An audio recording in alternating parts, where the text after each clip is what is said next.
नमस्कार, मैं डॉक्टर प्रीति निगम, गायनेकोलॉजिस्ट कानपुर से। तो आज के इस वीडियो में हम बात करने वाले हैं कि अगर आपकी नॉर्मल डिलीवरी के दौरान जो टाँके लगाए गए थे वो खुल गए हैं, तो उसके क्या कॉम्प्लिकेशंस हो सकते हैं और आप कब वो टाँके दोबारा लगा सकते हैं, कैसे खुल जाते हैं, क्या आपको प्रिकॉशन लेना है कि आपके टाँके ना खुले और ठीक तरीके से हील हो जाएँ।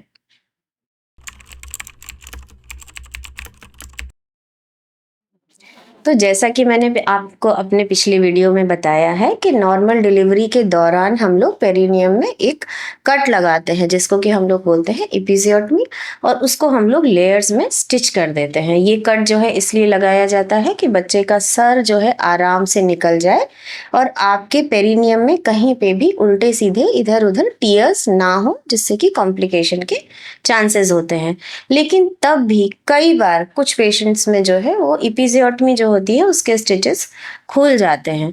क्या कारण हो सकते हैं इन स्टिचेस के खुलने के? सबसे इम्पोर्टेंट कारण होता है कि आपने जो उसके बाद लिए जाने वाले प्रिकॉशंस हैं उस पे ध्यान नहीं दिया है, आप ज़्यादा पैर चौड़ा करके बैठे हो, या आपने क्लीनलीनेस पे ध्यान नहीं दिया है तो स्टिचेस खुल जाते हैं, या फिर आप एनीमिक हो तो आपकी बॉडी की जो इम्यूनिटी होती है वो कम हो जाती है, हीलिंग पावर होती है वो कम हो जाती है, तो टाँके हील नहीं हो पाते हैं। डायबिटिक हो आप या जेस्टेशनल डायबिटीज हुआ है तो भी जो है हीलिंग में प्रॉब्लम होती है। कई बार जो है पेशेंट कॉन्स्टिपेटेड रहता है, उसको कब्ज रहता है और वो नीचे जो है जोर लगाता है, तब जो है टाँके खुलने के चांस रहते हैं। या तो फिर जो है अगर आपको कोई इन्फेक्शन हो गया है, आपने जो है गंदा कपड़ा इस्तेमाल किया है, तब भी जो है टाँके खुलने के चांस रहते हैं। तो अगर जो है आपको ऐसा लगता है कि मेरे टाँके लगे हुए 2-3 दिन हुए हैं लेकिन मुझे बहुत ज़्यादा ढीलापन नीचे समझ में आ रहा है, या टाँके मुझे ऐसा लग रहा है कि हट-हट के गिर गए हैं 2-3 दिनों में ही, तो फिर आपको जो है अपने डॉक्टर से सलाह लेनी है और वो जो डॉक्टर है आपको वो देख के बताएगा कि कितने खुले हैं टाँके और अब आपको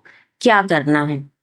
तो क्या होता है कि अगर आप अपने डॉक्टर के पास समय से पहुंच गए हो, अगर आपको जो है 2-3 दिन हुआ है डिलीवरी का, 4 दिन हुआ है, या विद इन अ वीक ही आपको ऐसा लगता है कि नहीं भई हमारे टाँकों में दिक्कत हो गई है और आप जो है जल्दी पहुंच गए हो, ज़्यादा गेपिंग नहीं हो पाई है, तो यूजुअली जो है हम लोग ड्रेसिंग बता देते हैं, हायर एंटीबायोटिक लिख देते हैं, अच्छे ऑइंटमेंट्स लिख देते हैं, तो वो जो थोड़ा-सा गेप होता है, वो फिल हो जाता है और टाँके आपके जो है वो टाइम के साथ-साथ हील हो जाते हैं। लेकिन अगर आपका टाँका पूरा खुल गया है यानी कि डीपर लेयर तक खुल चुका है,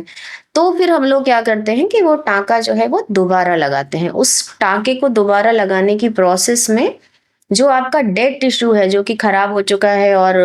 डेड हो गया है, जिसके कारण आपका जो है खुल गया है टाँका, उसको हम लोग हटा देते हैं, एज को फ्रेशन अप करते हैं और फिर से जो है नए टाँके लगा दिए जाते हैं। लेकिन अगर आप जो है डिलीवरी के बहुत दिनों बाद आए हो, यानी कि सवा महीना हो गया आपको, 2 महीना हो गया, उसके बाद आप आके दिखाते हो कि मैम टाँके खुले हुए हैं,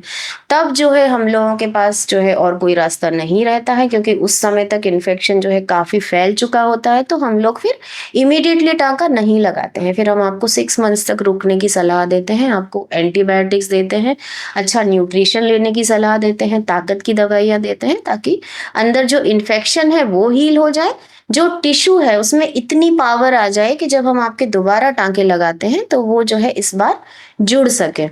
तो कभी-कभी जो है इतने टाइम भी हम लोगों को रुकना पड़ता है अगर आप लोग ध्यान नहीं देते और देर से आते हैं हमारे पास। अब कभी-कभी क्या होता है कि पेशेंट की डिलीवरी जो है वो घर में हुई होती है, या फिर पेशेंट की डिलीवरी जो है वो लो फैसिलिटी वाले किसी सेटअप में हुई होती है।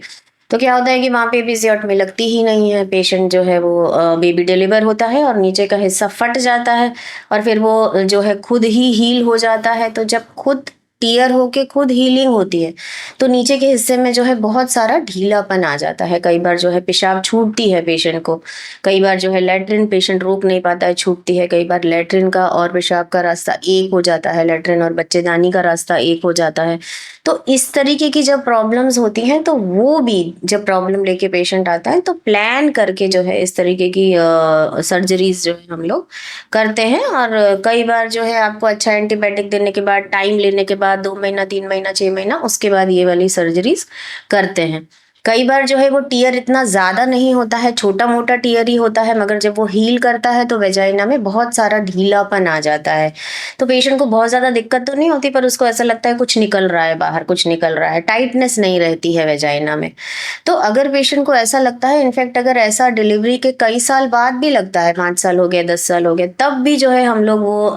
दोबारा से रीसूचर करके आपकी वेजाइनल टाइटनिंग कर सकते हैं, जो कि एक परमानेंट ट्रीटमेंट होता है। अब आजकल जो है अगर पेशेंट स्टिचेस नहीं लगवाना चाहता है और वेजाइना में बहुत ढीलापन लगता है, तो आजकल कुछ अब नई मॉडलिटीज भी आ गई हैं। आप लेजर थेरेपी करा सकते हो, आप हाइफू थेरेपी करा सकते हो। उससे भी जो है आपका जो यूरिनरी इनकॉन्टिनेंस है, जो पेशाब छूटने की समस्या है, वो खत्म हो जाती है